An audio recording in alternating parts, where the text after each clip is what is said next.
When I was 11, I picked stocks. I had the whole wrong idea. I was interested in watching stocks, and I thought stocks were things that went up and down, and I charted them.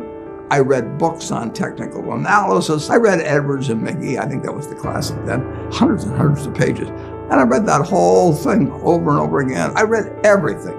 And I thought, the first 8 years, I thought the important thing was to predict what a stock would do and predict the stock market.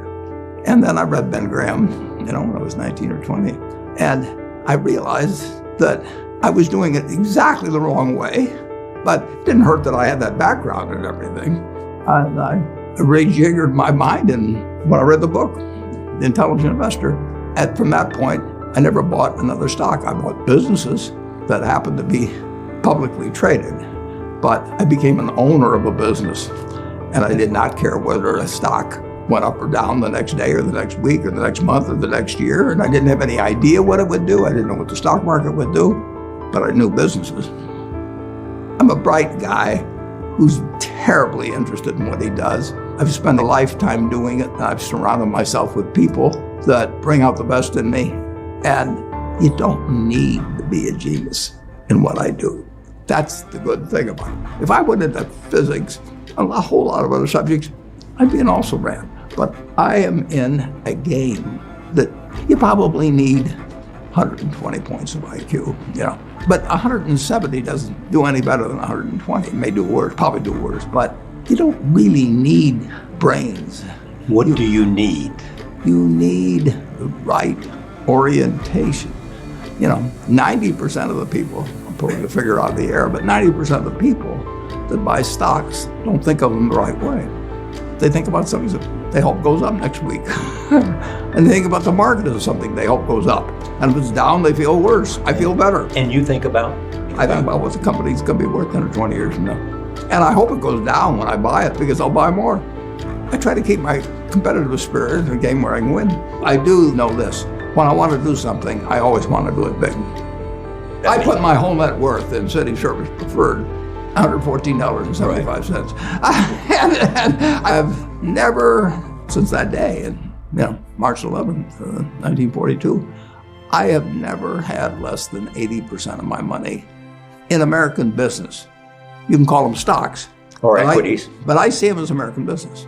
I've owned a piece of American business, at least 80% at all times. I don't want to own anything else. I want to own a home and, things my family wants and all that. But owning 5 homes doesn't mean anything to me, because I'm going to be happy in one home, and there's a certain amount of things that go wrong with everything. And if I got 2 homes, I know I've got more problems and I don't have more happiness. What brings you the happiness? What makes me happiest is what I'm doing. I enjoy 2 things about it. One, I know I'll win over time. That doesn't mean I'll beat everybody else or anything like that, but I'm in a game that's very, very, very easy if you have the right lessons in your mind about what you're buying. I'm not buying stocks. I'm buying pieces of overwhelmingly American business. And I'm happy when I'm doing it. I'm happier when stocks are going down, because I can buy more of them with the same amount of money. I'd be happy if I was a farmer. I'd want farmland to go down so I could buy more acreage. It just makes sense. I'll tell you the second thing I really like. I like being trusted by people. I would rather do what I do with partners than do it sitting in a room myself, even though I might make more money that way. Let's pretend there is no stock market. Let's say I had to buy these privately, like you buy a farm privately, like you buy an apartment house privately. They're investments. So you're looking to say, what can I do with money I've saved to put it away so I feel good about getting it back later under any circumstances, but not necessarily on a given moment. But if I have a farm, it's going to take me a while. But people would be so much better if they actually didn't have a stock market in terms of buying businesses. The United States economy, and it's very easy to look at the statistics on it. I mean, more people, a greater percentage of the American population is wealthy now, or having more income now than they've ever had. And if you look at whether Bank of America can give you their average deposit, I mean, you just look at the wealth that's out there. That doesn't mean everybody's wealthy, but it does mean relative to any other period of time, I mean, people have more money now. They get mortgages at lower rates than they've ever gotten. So if they want to buy a house or something, right today, you live in an environment where the bottom 2% in terms of income in the United States, the bottom 5%, and for sure the top 1%, all live better than John D. Rockefeller was living when I was 6 years old. John D. Rockefeller was the richest man in the world. And today, you can get better medicine, better education, better entertainment, better transportation. You can do everything better than he could. It's astounding. That's in my lifetime. If you wanted to watch a football game, he still had to go there. And I can sit there with this big screen, and they keep showing me the replay, so that explaining to me what happened and everything. And maybe everybody doesn't have a screen as big as mine, but damn near everybody has a screen or an iPhone or a computer or access to one.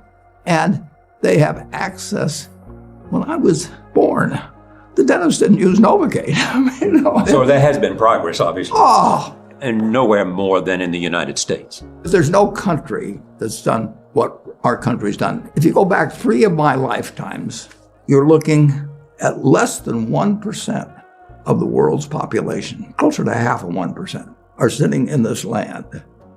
They don't work harder than people in all the rest of the world. I mean, in terms of hours of unpleasant labor, everybody's got hours of unpleasant labor in those days practically. They don't come laden with gold and, they are half of 1%.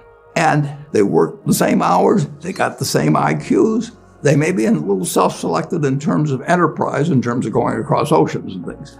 And fast forward a couple of lifetimes, and they've got 20% plus of all the bounty in the world. I mean, that is something that has worked like nothing. Just imagine that. If you've gone to anybody, Constitutional Congress, in 1789, if you go to any one of the representatives there, and you said, I want to tell you what this place is going to look like, in 3 more of your lifetimes, your great-great-grandchildren are going to be flying in the skies. They're going to be watching sports all over the world. They're going to be entertained. Their medicine.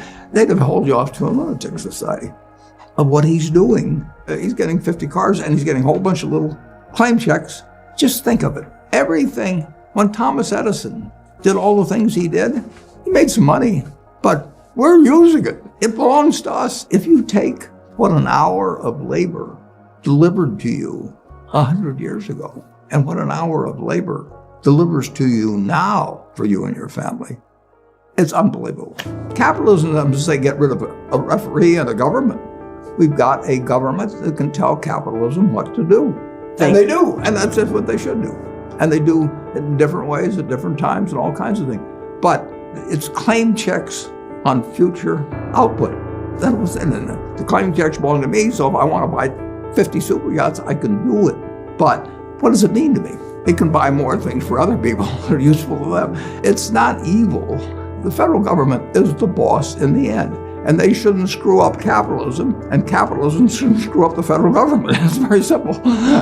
It's evolving, always. We started in 1789. We had business, and it's gotten far, far, far, unbelievably more productive for people. And the only thing it can do with what it produces is give it to other people. It isn't like the 50 richest guys in the country can say, I'm just going to eat everything. They're turning out products. iPhone that I have, which I'm probably the least capable guy in the world of working with it, but it makes life better. But that comes with government. So far, we've got the best system. We've got a better system than we used to have, and we'll have a better system 50 years from now. Why are you so sure? Well, I've seen 91 years of it. I've never seen a period where I didn't believe that. Not every aspect. We can go backwards in some, and no, it's not. But it's unbelievable what has happened. I mean, just think of it. We've had a civil war, we've had a Great Depression, we've had all these things. Pandemics? Yeah, I'll guarantee you we'll have something, next year and the year after and the year after.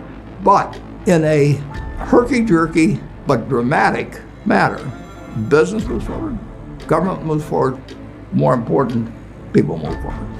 I mean, I am happy to tell people that the same thing I've told them before, but they'll never get the message, most of them, but a few do, that the most, best thing to do if you want to invest for the long term. His index. And it's the S&P 500 index. Right. And what's happened, of course, is that organizations like to grow.